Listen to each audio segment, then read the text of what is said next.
6 years ago, I started learning Japanese, and ever since then, I've been studying every single day for at least an hour on average, without skipping a single day. Incidentally, 9 months ago, I also came to Japan for the very first time, and I've been heavily exposed to the language daily, as not only am I constantly surrounded by it, but there also hasn't been a single day where I haven't had daily life conversations in Japanese, through which I've finally reached a level of fluency where I feel confident in my ability to not just understand, but also output the language. Even though I'm still far from true native level, especially because I haven't seen most location names nor can I handwrite kanji, I regardless never felt as if I was being significantly limited by the language throughout the various experiences that I've had here. But my stay is slowly starting to approach its end. I only have around 3 months remaining before I need to return, and even though I'm sure I'll find my way back to Japan at some point during my lifetime, when exactly is that going to happen is something that I still don't really know. That combined with having reached a level of fluency where further improvements will only take longer and yield already diminished returns, a question I've unavoidably had to ask myself is, where should I go from here? Slowly moving on to other endeavors seems like simple, natural progression, and it makes sense especially now that I've also experienced daily life in Japan.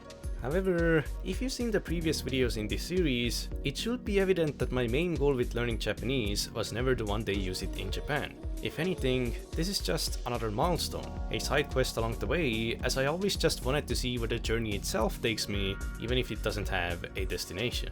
Even though I do have to admit that a large part of the learning process has understandably been uneventful, mundane grinding that I've done for thousands of hours, the other half has genuinely been enjoyable, and I positively look back at the numerous memorable periods that I've had throughout this journey, and it is precisely those moments and the inspirations derived from them that motivate me to keep on exploring and therefore learning. That being said, I do know that eventually the pace of the journey will unavoidably start to slow down and fade away as other aspirations start taking its place. The first step towards the end was when I reached 20,000 words and stopped making Anki cards, after which the pace of my progress slowed down dramatically, as even when I did consume Japanese content, words I didn't know would just disappear from my memory as soon as I was done with looking them up. Last year, I read a book by Yukio Mishima called Confessions of a Mask, which contained hundreds of words that I didn't know, and despite spending an exorbitant amount of time and effort on looking up every single one of them, I'd be surprised if I even memorized a few, as I chose to not make flashcards for them.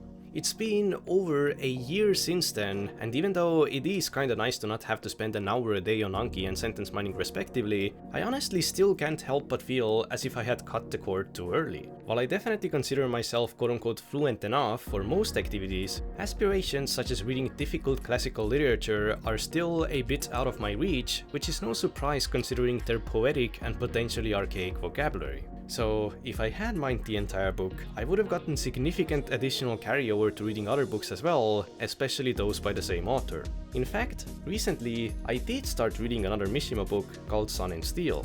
Just like Confessions of a Mask, it contains hundreds of words that I haven't learned yet, though rather than being a novel, Sun and Steel is a philosophically inclined essay that touches topics such as the mind-body problem, or rather, how refining words and imagination alone are insufficient for manifestation, for they exist in an abstract world of ideas detached from reality, compared to the body and physical, which reside in the material world, known as reality. Ironically though, despite it not necessarily being intentional, for the large part, the book is still lavishly abstract, pointing out the oxymoronism of the concept known as Bunburyo-do by bringing organic flowers that grow and live in a state of beauty but eventually wither away as an analogy to describe the temporary yet profound nature of the physical as opposed to that of words, which are abstract and everlasting, much like synthetic flowers. Even though I view the world from a fundamentally different perspective compared to the author, it was still refreshing to finally see someone giving deep regards to the preeminence of the physical,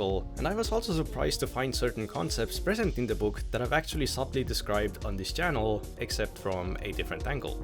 I'll save the explanation for a future video, for I haven't reached the end of the book yet, but reading it is definitely an example of why I feel like it's too early to allow my Japanese learning journey to fade away just yet. I took a peek at the English version of the book as well, and though the differences were subtle, they were significant enough that I would have been left with a surprisingly different interpretation of many of the pages, as well as the overall vibe of the author. But as the book is filled with ambiguous words that I've never seen before, even if I look up all of them, many of the paragraphs are still lost on me, for it isn't easy to elucidate the abstract when you're missing pieces that should have been already placed for you.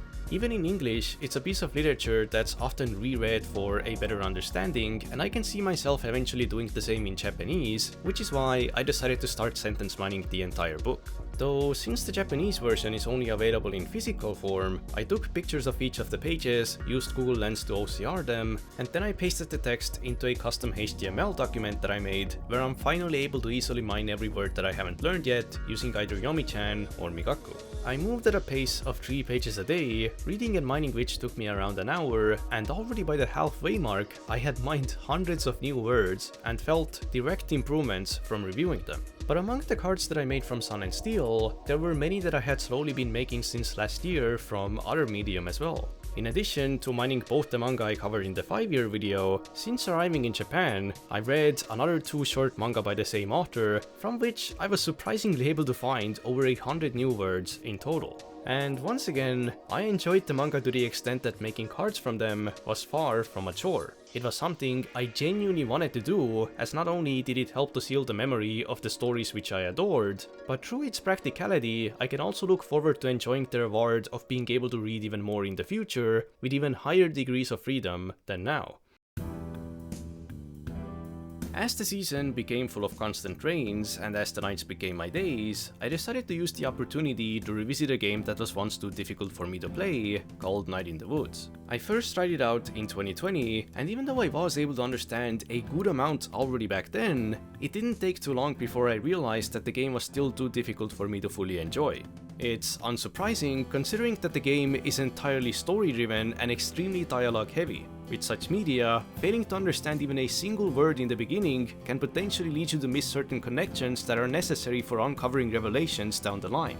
But now, over 4 years later, my Japanese has progressed to the point where I'm no longer concerned about whether or not a piece of media is too difficult. If anything, I welcome it, for being able to learn through what I've personally chosen and find most captivating is something I don't take for granted. And the moment I started up the game, I was already met with a word I didn't know, and by no means was this the final occurrence. Already from the first few days, I was able to find a fair amount of words and expressions that I had never seen before, and though I was able to understand most of them just from the kanji and context alone, that wasn't always the case, so I still decided to start making Anki cards for every single one of them. But unlike more obscure vocabulary from literature such as Sun and Steel, the expressions I mined from Night in the Woods were very much ones worth being extensively familiar with, which only makes it all the more worthwhile. More and more am I starting to feel as if reaching 20,000 cards was not the end, but instead an end that brought me to an intermediary waypoint where I have the choice to continue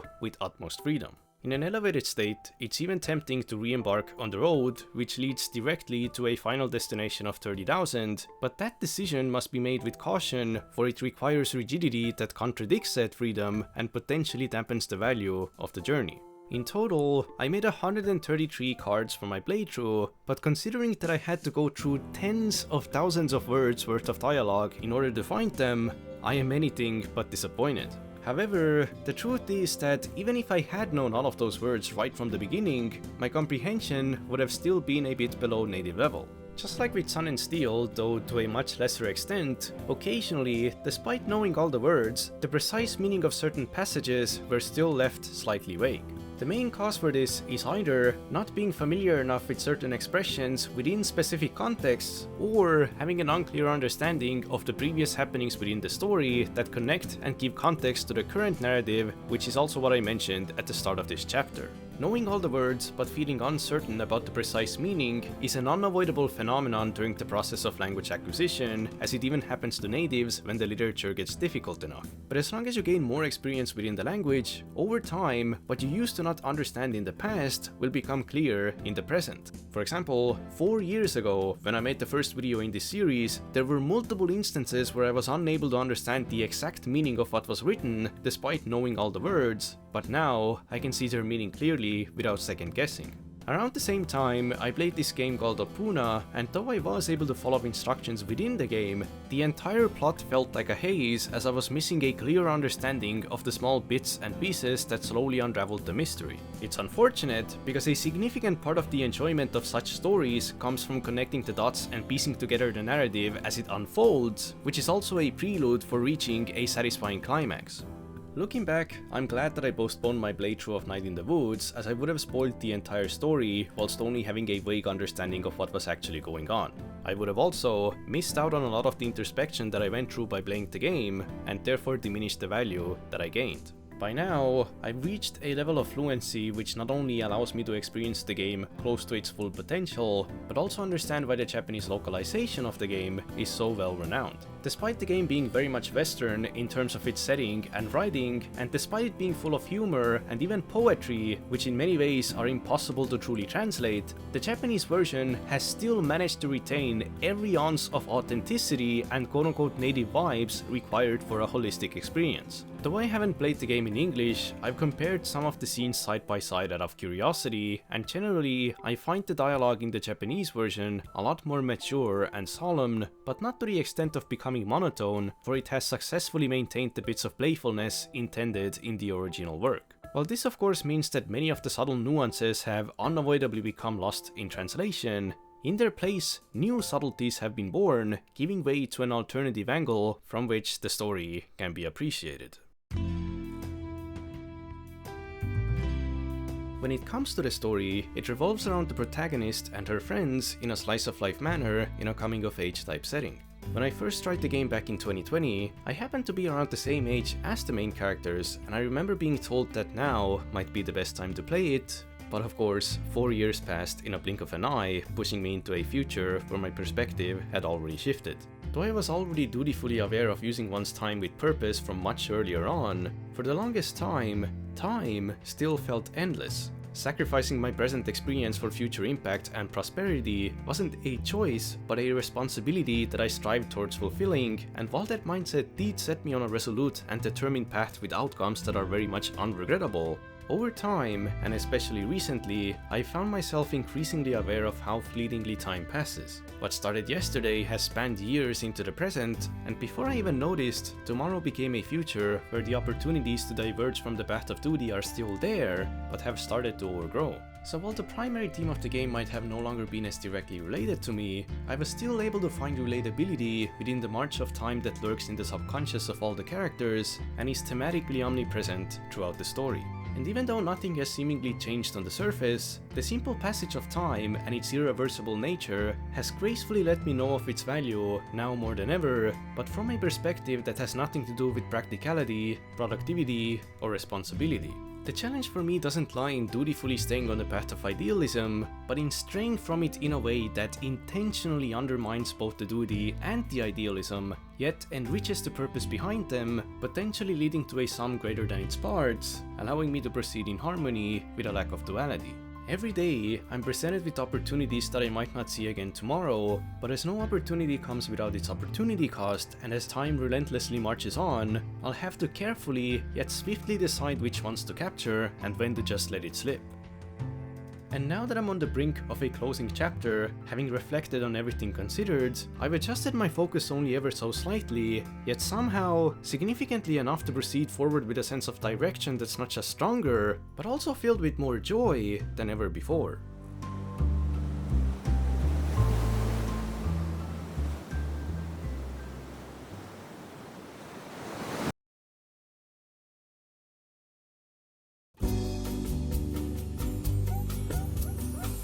But okay, let's get back to the origins for a moment and talk about how much progress I've actually made since last year in a bit more tangible manner. As you already know, I've been living in Japan with a working holiday visa since the beginning of January, meaning that I've already been here for around 9 months and only have around 3 left before I need to return. And like I said at the beginning of the video, I've been having conversations in Japanese every single day for at least an hour or so, not for the sake of practice, but because I'm just actually using the language in everyday life. Thanks to that, my output ability has improved noticeably, but before I talk about output in more detail, I'd first like to talk about comprehension instead. So, like I've said a million times by now, last year I stopped making Anki cards after reaching 20,000 words, and while my comprehension is undeniably high, 20,000 isn't a magical number where you suddenly now know all the words and expressions in the language, especially when it comes to Japanese, where the ways to express yourself are ridiculously far and wide. Reading the Mishima books made this incredibly self-evident, but even when it came to more quote-unquote accessible media such as Night in the Woods, I was still able to find dozens of native-like words and expressions that I had never seen before. Even in the 20k announcement video, I talked about the lack of vocabulary still being the main reason behind me occasionally not understanding certain content, but the reason I decided to stop was because I knew that I wouldn't have time to spend hours on sentence mining daily when I'm in Japan, but also to see whether or not I can learn without Anki. And well, it's been over a year since then, and I've come to the conclusion that while I obviously can learn purely through immersion without Anki, for me, it's nowhere near as direct, efficient, or consistent as combining sentence mining, aka very focused and effective immersion, with Anki. Back when I was mining 20 new cards a day for 700 days straight, I was constantly improving, becoming more and more fluent by the day, and eventually, finding words I hadn't seen before became so time-consuming that I was forced to either spend more time on immersion, or seek out content that's more difficult so I could more easily find new words. This meant that the input I was getting, both in terms of volume and difficulty, was being auto-regulated by my sentence mining goal, which guaranteed that I was improving at a quantifiably consistent pace. But once that responsibility disappeared, the amount of hours I spent on learning Japanese dropped significantly as other responsibilities naturally started taking priority. And even when I did immerse, for example by checking out new uploads by the YouTubers I was subscribed to, often that content was no longer difficult enough to progressively overload my vocabulary, and in the case I did find new words from them, they mostly just went in from one ear and out the other, which was especially the case when I read Confessions of a Mask and probably spent more time on painfully doing lookups via OCR than actually reading. This is why, even though an entire year has passed and despite even living in Japan, my comprehension potential has barely increased. I've actually made around 750 new cards ever since I decided to start mining at my own pace, but if I had kept going at the same 20 new cards a day pace that I had before, I would have literally made exactly 10,000 additional cards by now, putting me at a total of 30,000, in which case, obviously, my potential for comprehension would be much higher. That being said, my already existing baseline comprehension has gotten a lot more solid because I've still been doing my Anki reviews and I've also been constantly exposed to the language in so many different ways since arriving here. Certain words and expressions that I was only barely familiar with before now sound like second nature, meaning that even though I can't really measure it, I know that I've still made extremely valuable and rather unique progress since coming here.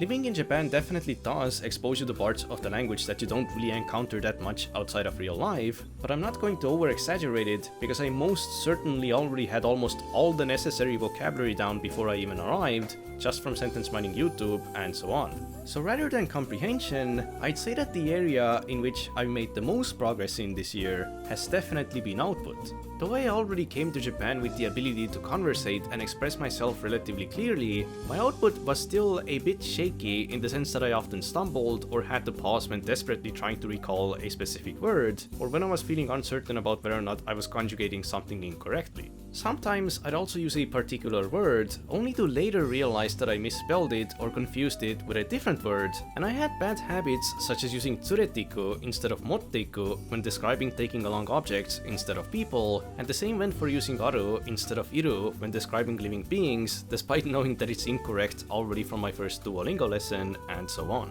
But now, 9 months later, my output still has all of those imperfections, but their frequency has definitely dropped significantly. During the first multiple months of my stay, I was actually wondering whether or not I was making any progress at all, but by now, I definitely know I have, as my recall speed has become much more consistent, and overall, I feel a lot more confident in my output ability as a whole, as I've finally gotten used to speaking Japanese.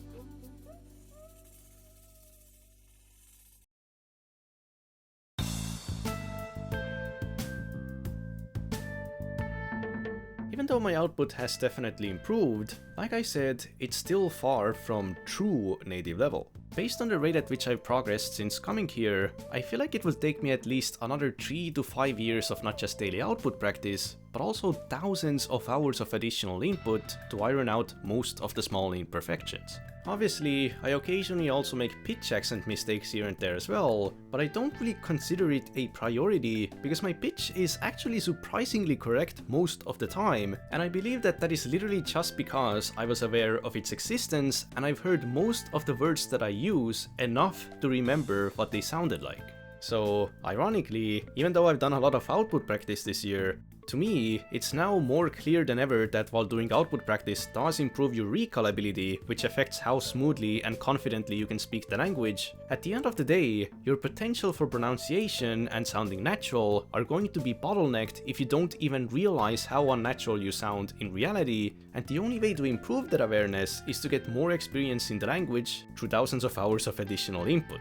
If I compare myself to natives that have been quote-unquote immersing ever since being born, I've probably been exposed to the language only for around 5,000 hours in total, meaning that there are endless ways in which I can improve, not just right now, but also for decades to come. So even though I definitely feel that I've reached a level that I'd personally call fluent, as I can live in Japan and conversate with anyone about pretty much anything and understand most media as long as I can occasionally do lookups, I'm also very aware that I still have plenty of room to improve, which brings me to the question that I asked at the beginning of the video, namely, how far should I go? Have I already seen the mysteries hidden behind the language that motivated me to learn it? And have I finally unlocked the doors of possibility by becoming able to speak it? Or do I feel that the journey still needs to continue? And if so, for how long? And what will I gain? And what will I have to give? An option I have is to quote-unquote retire and only consume Japanese when I truly feel like it, but not for the sake of learning.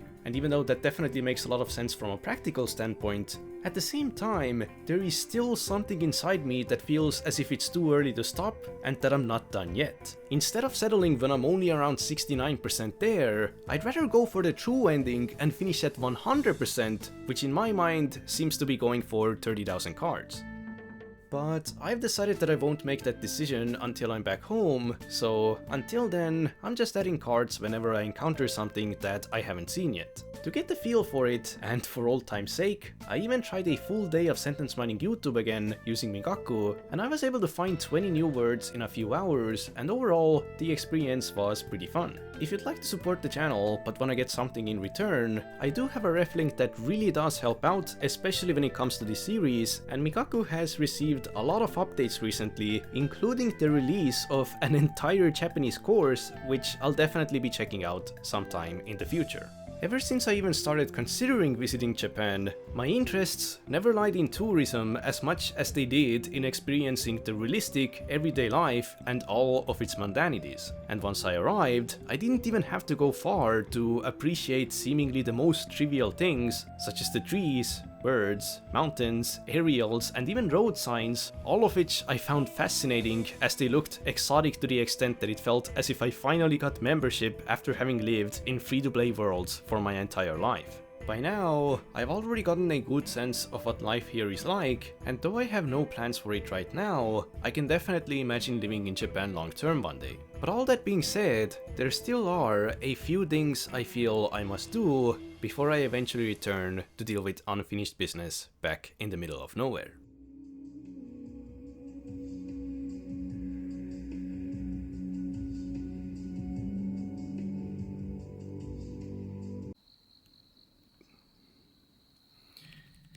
Real chat へようこそ。急に今年のアウトプットコーナーが始まってしまったんですね。暗いです。夜の4時です。さすがに今年はちょっと VR チャットをやめた方がいいかなと思ったんですけど、じゃあどうしたらいいのかなといろいろ考えてた後に、じゃあ普通にその英語で作った田舎のシリーズを日本語でやってったらどうっていうアイデアに結局たどり着いた。しかも夜で。だから一応カメラに実験として照明をつけたんです。ほらというよりホラーかな。とにかくちょっと散歩しましょう。わ、ゴミがいっぱい。こういう田舎のところで日本で結構ゴミを見えるのは珍しくないですね。こういう看板があるのにここにめっちゃゴミがあるんだ。その前に実はここのなんかめちゃくちゃランダムな坂なんですけど、ほらこの坂に半年くらい前にここの辺りにめっちゃ誰かに捨てられたキュウリを見つけた。なんか訳ありキュウリだったのかなとよくわかんないけど、でもちょっとなんかもったいないねっていう感じがしたんですね。じゃあちょっとその散歩しながらいろんなことを話したいですね。実は数日前にあるパン屋さんにも行ったんですけど、あっちでも撮影できたんですけど、その撮影カメラの設定が全部なんかごちゃごちゃになってて、カメラの位置も悪かったし、ほぼ使えないほどゴミになっちゃった素材が。でも全く使わないのはもったいないんですから、後で見せます。あとこの動画が完成させた後に多分今年もうそういう今のようなでかい長い動画は多分投稿しないと思う。なんでかっていうと、だいたいこういうでかい動画を作るために1ヶ月ぐらいずっと部屋に引きこもらないといけないから、俺の日本滞在の最後の2ヶ月もなんか2つのでかい動画を作るために全部使っちゃうのはちょっともったいないかなと思うんですから、ちょっとやめた方がいいかも。ちょっと怖いですね。ここ他の人の家もあるんですから、ちょっと声を静かにしないといけない。日本の窓とか壁とかはマジで紙一人くらいに薄いんだから。あと車が来るんです。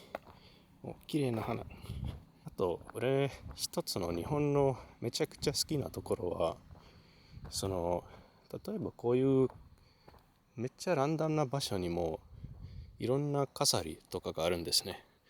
例えばここに花もたくさんなるし、そしてこれは飾りではないんですけど、なんかこういうその赤い電気みたいなものもあるし、そしてあっちの方に、よく見えないんですけど、ISO をちょっとマックスにする。マックスではない。あっちになんか池もあるし、あと関係ないんですけど、今は夜の空でめっちゃ星を見えるんだ。ほら。じゃあ続きましょう。散歩を。かっこいい。これかっこよくね、これすごいな。何の話だっけ。そうそう、でかい動画の話。じゃあ今年はもうそういうでかい動画作らないんだったら、俺帰国した後に来年どうしようかなと今年いろいろ考えたんですけど、そして今はもう大体分かってるんですけど、問題は私が作りたい動画が多すぎて全部作るのは到底無理だと思うんですから、ちょっと困ってるんです。なんで無理かというと、ほら柿があるんだ。知ってたんですけど、この柿の木はなんか誰も食っていないと思ったんですけど、なんかめっちゃもったいないなと思ったんですけど、実はここらの辺の柿は全部消えてるんですから、誰かに食べてるのかな。それとも、いやでも鳥はさすがにこういう一番低いところの柿を食べないでしょ。だからやっぱり人が取ってるんですね。ここの低いところから。ここにもちょっとあるし。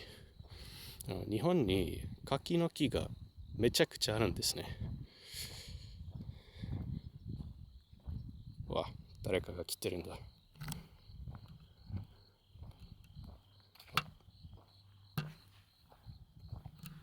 わ、怖えな。時々なんか、いるね。会話になっちゃうかも。わ、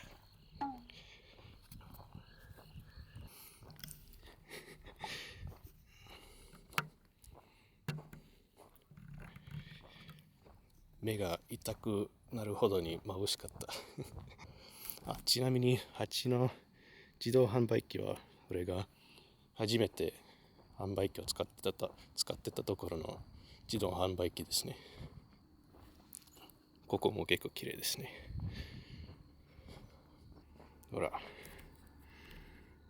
なんかエヴァンジェリオンのコラボがあるんですけど、ど田舎に N1 テスト。じゃああっちの方へ続きましょう。マジで静かにしないといけない。こちらの方はまだマシなんですけど、あっちの方はマジで真っ黒なんですから、殺人鬼をちょっと気をつけないといけない。あとここになんか謎の高いところにあるマンホールもあるんですね。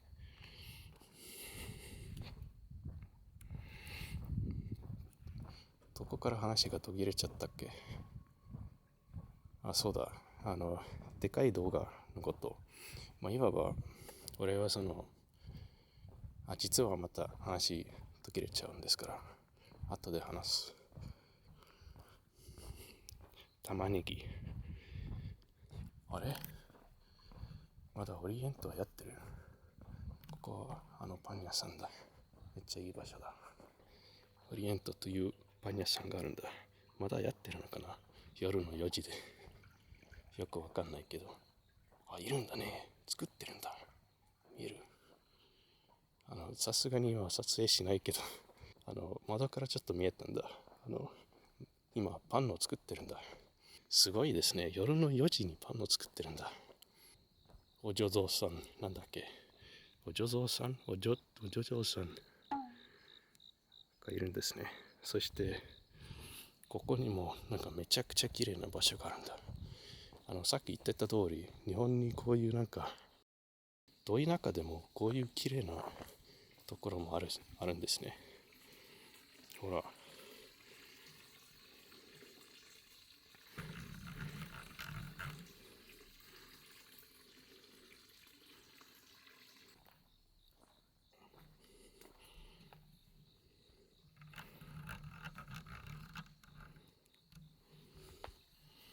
日本のどこでもこういうど田舎でもそういう綺麗なところがたくさんあるんですから、あれはマジでめちゃくちゃ日本の大好きなところです。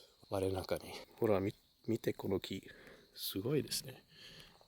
だから俺あんまり遠く行かなくてもめっちゃそういうなんかいろんなすごい場所見えるんだから。ほら、俺単焦点レンズを使ってるんですから F1.8、 要は明るいレンズを使ってるんですから、あんまりズームできないんですけど、でも俺言いたいことは、やっぱり日本にそういう全く遠く行かなくてもいろんなめちゃくちゃ綺麗なところを見えるんですね。怖い。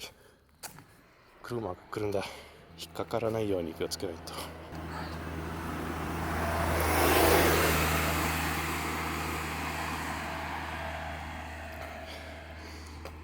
何の話だったっけ、また忘れた。はい、でかい動画の話。来年どういう動画作ろうかなといろいろ考えたんですけど、大体分かってる。でも問題は作りたい動画が多すぎて、さすがに全部を作るのは到底無理。なんで無理かというと、さっき言った通り、こういうでかい動画を作るために大体1ヶ月ぐらいかかる。だから1年で作れる動画は非常に限られてる。そういうことのせいで俺はその絵を描く動画の続きも3年も投稿できていないですね。あとポスト。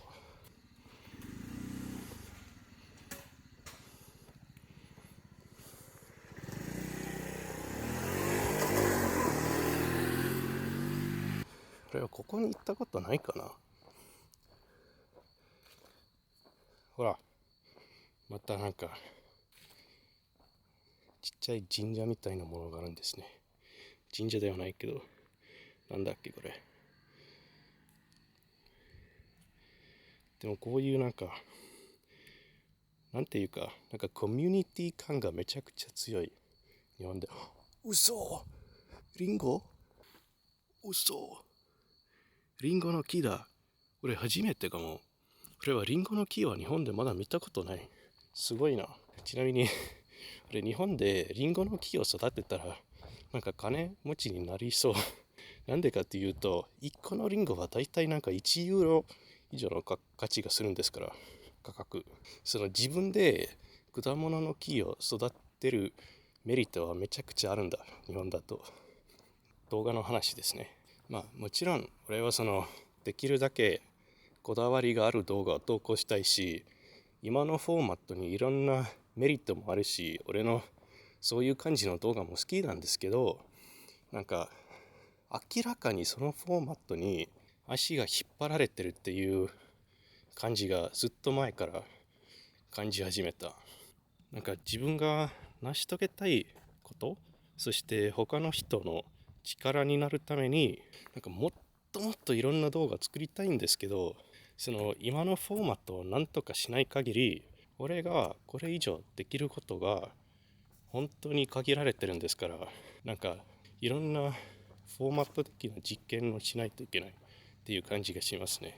でもそれにしても、その今のフォーマットの動画もまた作りたいんですけど、来年なんかジムシリーズみたいなものもやってみたいし、そしてリフォーム動画でもいろんなネタで実験してみたいし、あと時々そういうもっとなんか内省的な動画も作ったことがあるんですけど、そういう動画の編集の時に A ロールを考え出す、そして実際に作り出すのはめちゃくちゃ大変だから、そしてめっちゃ時間がかかるから、そういう動画も優先できなくなったから、あれも結構残念だと思う。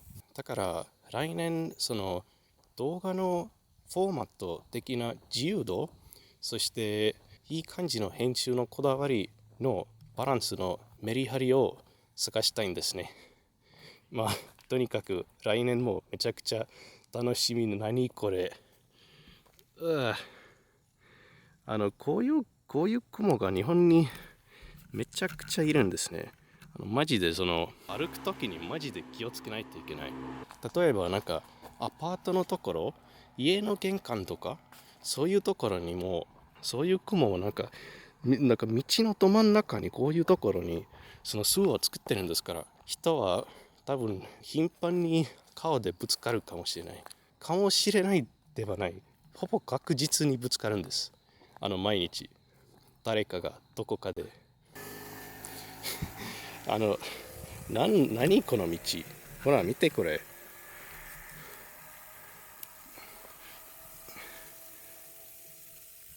面白い。あっちの方にもまた墓とかがあるんですね。あとここにもなんかこういう石の作りもあるしね。さっき言った通り、やっぱりなんかどこでもそういう飾りとかがあるんですね。あと滝の木もめちゃくちゃあるね。俺竹結構好きですね。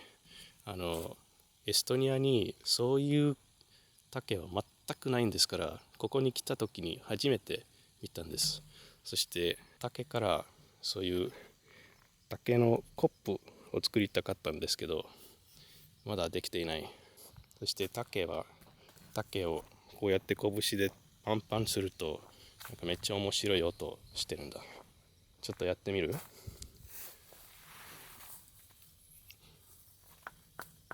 お、いいじゃん。お、ここは柿の木だった。すごいですね。柿はやっぱりどこでもあるんですね、日本だと。私たちはここに結構久しぶりです。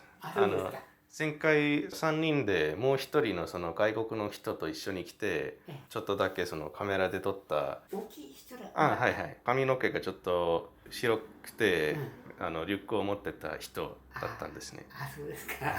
私はその店は何年やっていますかっていうことを聞いたんで、その40年前から始まったみたいですね。そして前にそのモスバーガーの近くにあったんですね。そうそう、向こうにね、板町にね。はいはい。あっちこうなってたんでね、右出ししちゃったんですよ。家賃なんか高くて、あと保証金なんかもね、500万ぐらい積んで、出るときもうほとんど貸してくれなかった。古くなっちゃったから正面寺ね、直すのに金かかわなくて、今そうしたらほとんど出ちゃって、8軒か9軒中央ショッピングってあったんですよ。だからパンバ屋さんと2、3軒しかもう残ってねえみたいでね、あんまりだってだんだん建物古くなるのになんていうのあれ買えるごとに更新料ごとに上がってくるの家賃がね。だからみんな辞めちゃったり、中華屋さんなんかも光仕事って結構有名だったんですよ。ありましたね。あれも死んじゃって。そうなんですか。で銀麗さんって床屋もねだいぶ繁盛してたんですよ。そしたら奥さんと旦那とおっつかついで亡くなっちゃって、で旦那の弟が後継いでやってるんだけど、やっぱり経営が難しいのかな、だんだんこうなって辞めちゃってね、今人にまた貸しちゃったみたいで、椅子1個だけ借りてやってんだとかね。かわいそうだよね。うちだけなんとか生き延びてるんですよ。ちなみに今年は5年齢は何歳になりますか？俺はい。ちょうど今日で83。今日で。誕生日おめでとうございます。ね、よく生きて3、4年前に脳梗塞やって、けどこれなんですよ。力なくなっちゃって、でももうね、15の時から実家のパン屋で、親父は東京の神田で日大の前でやってるんですよ。で戦争で田舎のいた子って疎開しちゃって、俺東京で生まれて3歳ぐらいでね田舎へ疎開しちゃったんです。でもこの年ってまだ店を積極的にやってるのは結構嬉しいですね。なんとかね。私は25歳なんですけど、25歳の時にどんな日々を過ごしてたっていうことをまだ覚えてますか？25歳ですか？実家で野良くらいやってたね、仕事手伝いながら。夏なんかね、暇だからパン屋、近所の子供ら車に乗せて鹿島灘って海とか霞ぐらい毎年夏なんか泳ぎに行ってね、お昼もで仕事終わっちゃって野良くらいやってた。そんな記憶しかねえもんですね。そしてあっちになんか時計もあるしいいね。ちょっと座りましょう。きったね。別に座らなくてもいいかな。カエルです。水を飲みたいんだけど、カエルさん、危ない。でも水自体はいいじゃん、ここ。